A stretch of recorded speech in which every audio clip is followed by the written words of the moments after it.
यार हर साल ना लाखों लोगों की सैलरी बढ़ती है। मतलब उनका अच्छा खासा इंक्रीमेंट होता है, लेकिन साल के अंत में अगर आप हिसाब लगाएं तो उनके बैंक अकाउंट में पहले से भी कम पैसे बचते हैं। हाँ, ये बहुत ही आम बात है। है ना?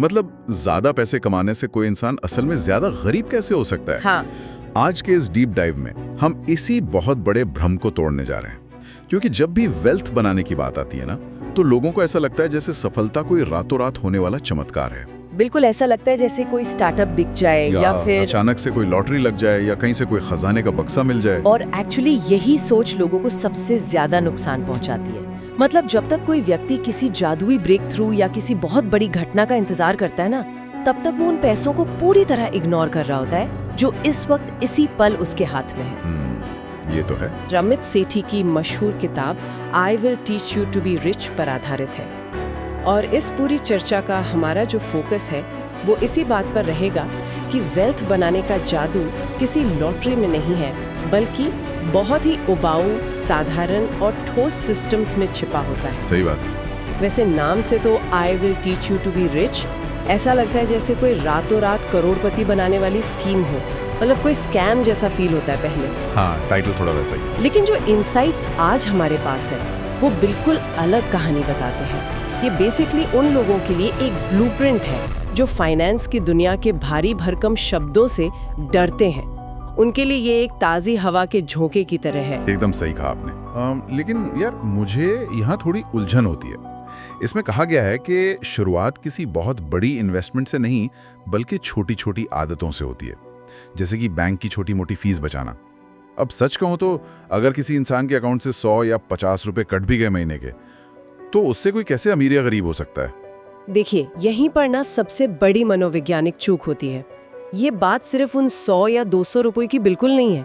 ये बात उस मानसिकता की है जो हम अपने दिमाग में बना रहे हैं। अच्छा, वो कैसे? इसे इस तरह समझना चाहिए कि मान लीजिए एक बाल्टी है और उसमें एक छोटा सा छेद है। अब आप उसमें ऊपर से कितना भी पानी डाल लें, क्या वो बाल्टी कभी भरेगी? नहीं, वो तो रिश्ता रहेगा। बिल्कुल। तो जब कोई व्यक्ति बैंक की अनावश्यक फीस या लेट पेनाल्टी को ये सोचकर नजरअंदाज कर देता है कि अरे इतनी छोटी रकम से क्या ही फर्क पड़ता है, तो वो असल में अपने पैसों के प्रति एक बहुत ही लापरवाह रवैया अपना रहा है। मतलब बात उस 50 रुपए की नहीं है, बात उस लीकेज को इग्नोर करने की आदत पड़ गई है उसकी। एग्जैक्टली। और जब ये आदत दशकों तक चलती है ना, तो कंपाउंडिंग का असर उल्टा पड़ने लगता है। उल्टा कैसे? क्योंकि ये छोटे छोटे खर्चे और फीस जब सालों तक जुड़ते हैं, तो वे निवेश किए जा सकने वाले एक बहुत बड़े अमाउंट को धीरे धीरे खा जाते हैं। इसीलिए शुरुआत अपने मौजूदा संसाधनों को सही से मैनेज करने से ही करनी होगी। लॉजिकल है। अगर कोई इंसान आज 10,000 रुपए को सही से मैनेज नहीं कर पा रहा है, तो कल जब उसके पास 1 लाख रुपए आएंगे, तब भी उसकी आदतें तो वही रहेंगी ना, बस उसके खर्चों का जो पैमाना है वो बड़ा हो जाएगा। यार ये तो वैसी बात हो गई कि अगर किसी को साइकिल चलानी नहीं आती और आप उसे सीधे स्पोर्ट्स कार दे दें। हाँ बिल्कुल। मतलब एक्सीडेंट तो होना ही है। और मुझे लगता है कि इस फाइनेंशियल एक्सीडेंट का सबसे बड़ा टूल आज के समय में क्रेडिट कार्ड है। इसमें कोई शक नहीं है। इस समरी में ना मिनिमम पेमेंट के जाल को लेकर एक बहुत ही मजेदार बात कही गई है। मैं पढ़ रहा था तो मुझे बहुत हंसी आई। इसमें कहा गया है कि क्रेडिट कार्ड का कर्ज बारिश में भीगी हुई जीन्स की तरह है। अरे हाँ, ये मेरा फेवरेट उदाहरण है। मतलब एक बार वो जीन्स चिपक जाए ना शरीर से, तो उसे निकालना बहुत मुश्किल हो जाता है। और पता है, ये एनालॉजी सुनने में जितनी अजीब या फनी लगती है, वित्तीय गणित के हिसाब से ये उतनी ही सटीक भी है। अच्छा, वो कैसे काम करता है बैकग्राउंड में? देखिए, क्रेडिट कार्ड कंपनियां इंसान की एक बहुत ही बेसिक मनोवैज्ञानिक कमजोरी पर खेलती है। जब भी महीने के अंत में बिल आता है, तो उसमें एक बड़ा अमाउंट होता है जो कि आपका असली बिल है, और उसके ठीक नीचे बहुत ही चालाकी से एक बहुत ही छोटा सा मिनिमम ड्यू अमाउंट लिखा होता है। हाँ, वो अक्सर बहुत कम होता है, लाइक कुछ 100 रुपए या 1000 रुपए बस। और दिमाग तुरंत उस छोटे अमाउंट की तरफ आकर्षित हो जाता है। इंसान सोचता है कि चलो अभी के लिए इतना दे देते हैं, बाकी बाद में देख लेंगे। एक मिनट, लेकिन यहाँ एक सवाल है। अगर कोई इंसान मिनिमम ड्यू भर रहा है, तो बैंक उसे डिफॉल्टर तो नहीं मानता ना?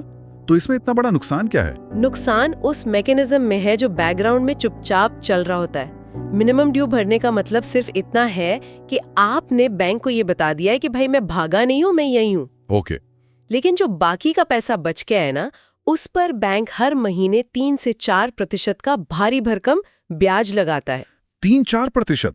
सुनने में तो ये 3% काफी कम लगता है। सुनने में कम लगता है, लेकिन ये महीने का है।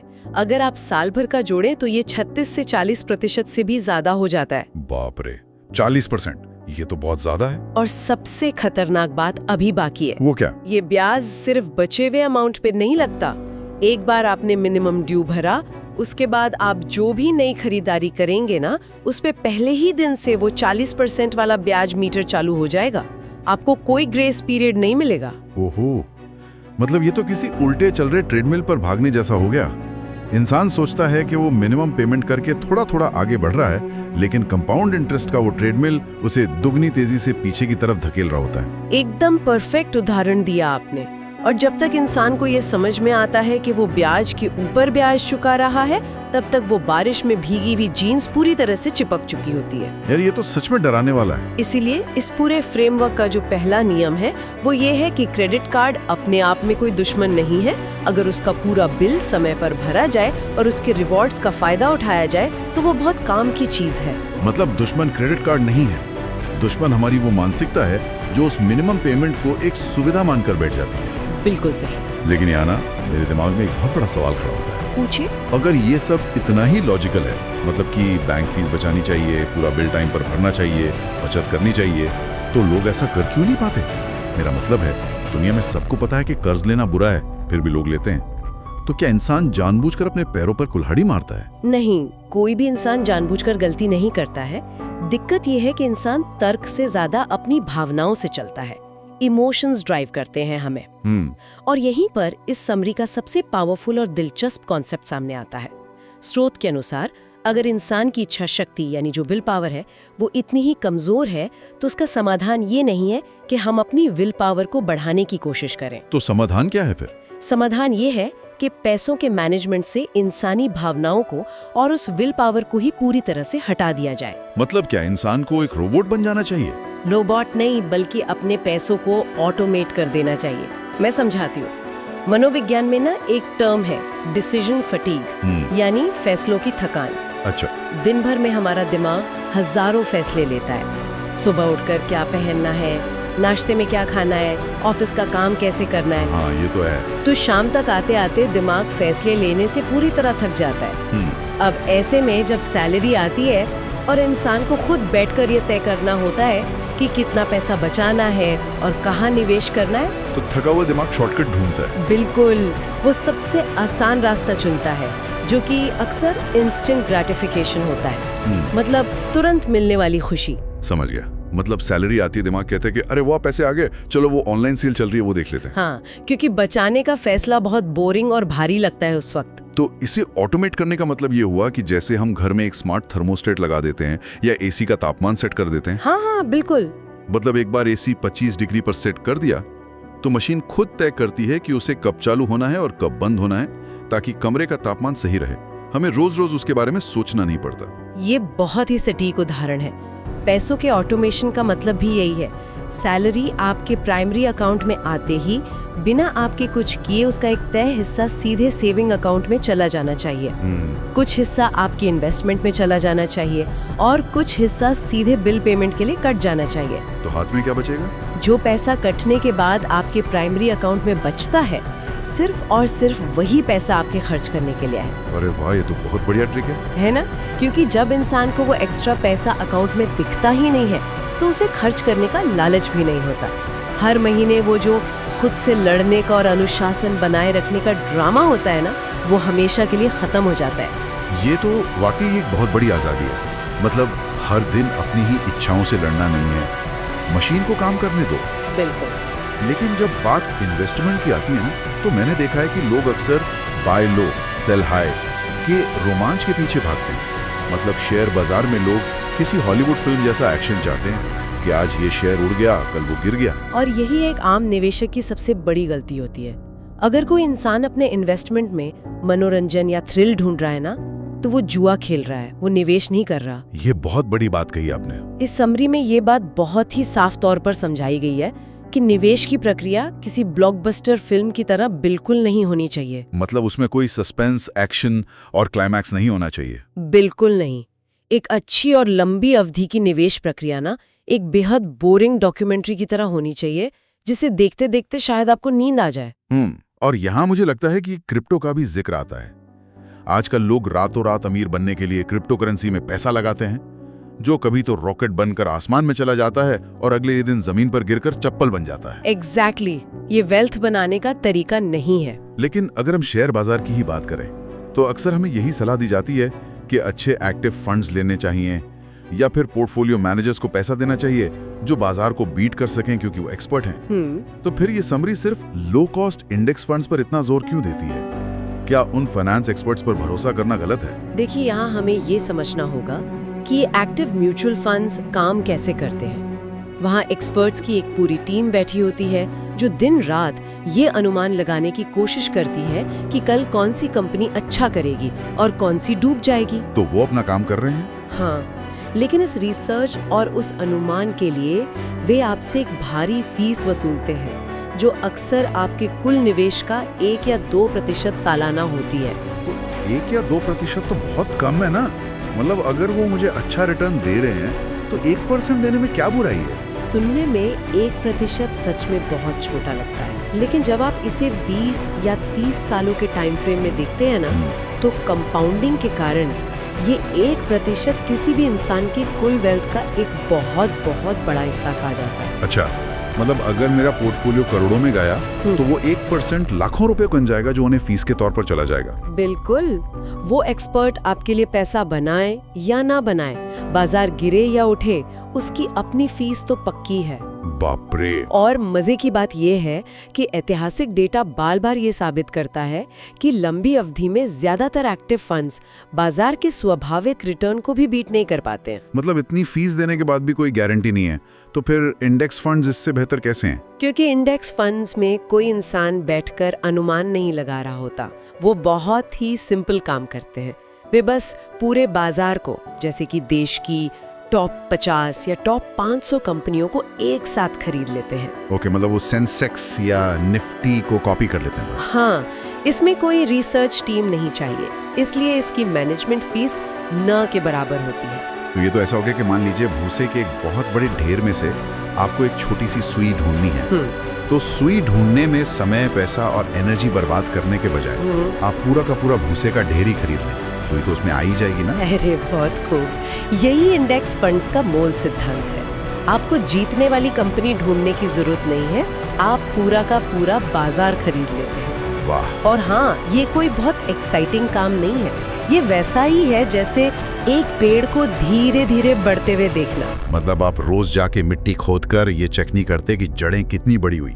मतलब हमने लीकेज बंद कर दी, क्रेडिट कार्ड का गणित समझ लिया, अपनी कमजोर इच्छा शक्ति पर निर्भर रहना छोड़ दिया और बहुत ही बोरिंग तरीके से इंडेक्स फंड्स में निवेश भी कर दिया। बिल्कुल सही। लेकिन अब मेरे दिमाग में ना एक बहुत ही स्वाभाविक सी शंका पैदा हो रही है। वो क्या? अगर हम अपनी जिंदगी की हर चीज को इस तरह मशीन की तरह सेट कर दें, तो क्या इंसान की जिंदगी बिल्कुल नीरस नहीं हो जाएगी? मतलब बोरिंग नहीं हो जाएगी? कैसे? क्योंकि पर्सनल फाइनेंस की जो पुरानी किताबें हैं वो तो हमेशा यही सिखाती आई हैं कि कॉफी मत पियो, होटल में खाना मत खाओ, पैसे बचाओ, कंजूसी करो। क्या अमीर बनने का मतलब सच में कंजूस की तरह जीना है? और यहीं पर आकर रमित सेठी का ये फ्रेमवर्क पर्सनल फाइनेंस की उन सारी पुरानी और रूढ़िवादी सोच को जड़ से उखाड़ फेंकता है। अच्छा। हाँ, पारंपरिक सलाह हमेशा इंसान को गिल्ट महसूस कराती है कि तुमने ये नया फोन क्यों खरीदा, तुमने वीकेंड पर बाहर खाना क्यों खाया। लेकिन ये जो समरी है, ये इसके बिल्कुल विपरीत एक कॉन्सेप्ट देती है जिसे कहते हैं कॉन्शियस स्पेंडिंग या सचेत खर्च। हाँ, और इस समरी में एक डाइट प्लान का जो नजरिया दिया गया है वो मुझे बड़ा दिलचस्प लगा था। हाँ, वो डाइट वाला उदाहरण। सोचिए कोई आपसे कहे कि एक ऐसी जादुई डाइट है जहाँ कोई इंसान अपनी सबसे पसंदीदा चॉकलेट तो जितनी चाहे खा सकता है पेट भर के, लेकिन बाकी का सारा जंक फूड उसे छोड़ना हो। यहाँ भी शायद यही कहा जा रहा है कि जिन चीजों से सच में खुशी मिलती है उन पर जमकर पैसा खर्च किया जाए, लेकिन बाकी के जो फालतू खर्चे उन्हें बेरहमी से काट दिया जाए। एकदम सही समझे आप। पर क्या प्रैक्टिकल लाइफ में ये बैलेंस बनाना इतना आसान है? मतलब क्या ये कॉन्सेप्ट लोगों को अंधाधुंध खर्च करने का एक बहाना नहीं दे देगा? देखिए, बहाना इंसान को तब मिलता है जब वो बिना सोचे समझे खर्च करता है। कॉन्शियस स्पेंडिंग का मतलब ही यही है कि इंसान को ये पूरी तरह पता होना चाहिए कि उसे असल में खुशी मिल किस चीज से रही है। मतलब उसे अपनी प्राथमिकताएं पता होनी चाहिए। बिल्कुल। मान लीजिए किसी को महंगे जूते कलेक्ट करने का बहुत शौक है, ठीक है। तो वो इंसान उन जूतों पर खुशी खुशी अपने पैसे खर्च करे, कोई गिल्ट नहीं। लेकिन फिर उसे इस बात से कोई दिक्कत नहीं होनी चाहिए कि उसके पास खुद की कार नहीं है और वो ऑफिस जाने के लिए रोज मेट्रो से सफर करता है, क्योंकि उसने अपनी खुशी चुन लिया है। हाँ, समस्या तब खड़ी होती है जब लोग जूते भी बहुत महंगे चाहते हैं, कार भी उन्हें एकदम लग्जरी चाहिए और हर वीकेंड किसी महंगे क्लब में पार्टी भी करनी है। मतलब आप जिंदगी में सब कुछ नहीं पा सकते, लेकिन जो आपके लिए सबसे ज्यादा मायने रखता है वो पा सकते हैं। एग्जैक्टली। पर मुझे लगता है ना कि सबसे बड़ी दिक्कत यही है कि लोगों को पता ही नहीं होता कि उन्हें असल में चाहिए क्या। अक्सर लोग अपनी खुशी के लिए खर्च नहीं करते, बल्कि दूसरों को इम्प्रेस करने के लिए खर्च करते हैं। और ये आज के हमारे समाज की एक बहुत बड़ी त्रासदी है। इसे EMI कल्चर ने और भी ज्यादा खतरनाक बना दिया है। बिल्कुल, EMI ने तो जैसे सब कुछ बदल दिया है। लोग वो चीजें खरीदते हैं जिनकी उन्हें सच में कोई जरूरत नहीं होती, उन पैसों से जो उनके पास होते ही नहीं है, सिर्फ इसलिए ताकि वो उन लोगों को प्रभावित कर सकें जिन्हें वो असल में पसंद भी नहीं करते। बाप रे, एक बहुत ही कड़वी सच्चाई है ना। लोग सिर्फ दिखावे के लिए EMI पर एक बहुत ही महंगी लाइफस्टाइल खरीद लेते हैं और फिर हर महीने उस कर्ज की किश्त को चुकाने का जो भयानक स्ट्रेस होता है दिमाग पर, हाँ, वो स्ट्रेस तो अलग ही लेवल का होता है। उससे बचने के लिए वो बैठकर YouTube पर मोटिवेशनल वीडियोस देखते हैं या फिर स्ट्रेस दूर करने वाली दवाइयाँ खाने लगते हैं। बिल्कुल, और ये एक अंतहीन चक्र बन जाता है। आप दिखावे के लिए कर्ज लेते हैं, फिर उस कर्ज को चुकाने के लिए एक ऐसी नौकरी में फंसे रहते हैं जो आपको बिल्कुल पसंद नहीं है। और फिर उस नौकरी की फ्रस्ट्रेशन निकालने के लिए आप वीकेंड पर मॉल जाकर फिर से बिना सोचे समझे खर्च करते हैं, रिटेल थेरेपी के नाम पर। और ये साइकिल चलती रहती है। लेकिन कॉन्शियस स्पेंडिंग इस पूरे चक्र को तोड़ देती है। वो कैसे? क्योंकि जब आपका सिस्टम सेट है, आपका पैसा हर महीने ऑटोमेटिकली इन्वेस्ट हो रहा है, आपके सारे जरूरी बिल अपने आप पे हो रहे हैं, तो जो पैसा हाथ में बचता है उसे आप पूरी आजादी और बिना किसी गिल्ट के अपनी पसंदीदा चीजों पर खर्च कर सकते हैं। और यही से हम उस सबसे महत्वपूर्ण बिंदु पर पहुंचते हैं जो मुझे लगता है इस पूरी चर्चा की आत्मा है। हाँ, बताइए कि आखिर ये अमीर होने का असली मतलब है क्या? मतलब जब हमने ये बात शुरू की थी तो अमीर होने का मतलब बैंक पे बहुत सारे जीरोज होना या कोई खजाना मिलना माना जा रहा था। लेकिन इस पूरे फ्रेमवर्क को समझने के बाद मुझे ऐसा लगता है कि हर इंसान के लिए रिच लाइफ की परिभाषा बिल्कुल अलग होनी चाहिए। एकदम सही। पैसा अपने आप में कोई मंजिल या डेस्टिनेशन नहीं है, ये सिर्फ एक टूल है, एक औजार है आपकी जिंदगी को बेहतर बनाने के लिए। बिल्कुल। आप अपने बैंक बैलेंस के नंबर को देखकर खुश नहीं हो सकते जब तक कि उस बैलेंस का आपके जीवन में कोई वास्तविक उपयोग ना हो। किसी व्यक्ति के लिए रिच लाइफ का मतलब ये हो सकता है कि वो अपने परिवार के साथ हर साल 2 महीने पहाड़ों में सुकून से बिता सके। हाँ, और किसी और के लिए इसका मतलब अपना खुद का कोई नया बिजनेस शुरू करने का जोखिम उठाना हो सकता है। बिल्कुल। मतलब असली अमीरी बैंक अकाउंट में नहीं है, बल्कि आपके कैलेंडर पर आपका कंट्रोल होने में है, उस आजादी में है जहां इंसान बिना किसी डर के अपने फैसले खुद ले सके। और ये आजादी अचानक से आसमान से नहीं टपकती, ये आजादी उन्हीं उबाऊ और बोरिंग लगने वाले सिस्टम से आती है जिनकी हमने शुरुआत में बात की थी। हाँ, कनेक्शन समझ आ रहा है अब। जब आपका सिस्टम आपकी बचत और निवेश का ध्यान बैकग्राउंड में रख रहा है, जब आपके सिर पर क्रेडिट कार्ड के भारी ब्याज का बोझ नहीं है, तभी कोई व्यक्ति असल में निडर होकर जीवन जी सकता है। सही बात है। उसे हर महीने के अंत में ये डर नहीं सताता कि भाई बिल कैसे भरे जाएंगे। ये जो मानसिक शांति है ना, यही सबसे बड़ी और असली संपत्ति है। तो अगर हम इस पूरी गहरी चर्चा के अहम हिस्सों को समेटें तो रमित सेठी के फ्रेमवर्क की ये समरी हमें ये सिखाती है कि वेल्थ बनाने के लिए किसी का फाइनेंस जीनियस होना बिल्कुल जरूरी नहीं है। बिल्कुल नहीं। शुरुआत बस बाल्टी के उन छोटे छेदों को बंद करने से होती है जहां से हमारा पैसा लीक हो रहा है। उसके बाद अपने अंदर के इमोशनल इंसान को हटाकर पैसों को मशीन की तरह ऑटोमेट करना होता है। हाँ, और निवेश को किसी थ्रिलर फिल्म की तरह नहीं, बल्कि एक बोरिंग प्रक्रिया की तरह लेना होता है जहां इंडेक्स फंड्स चुपचाप अपना कंपाउंडिंग का जादू करते रहते हैं। और सबसे अहम बात, दुनिया के दिखावे के लिए नहीं बल्कि सचेत होकर उस चीज के लिए खर्च करना होता है जो आपको सच में खुशी दे। और इन सबसे ऊपर ये स्वीकार करना होता है कि इंसान होने के नाते हम गलतियां करेंगे, हमारी भावनाएं हम पर हावी होंगी। इसीलिए एक ऐसा सिस्टम बनाना जरूरी है जो इंसान को उसकी अपनी ही कमजोरियों से बचा सके। ये वाकई एक बहुत ही सशक्त और व्यवहारिक नजरिया है।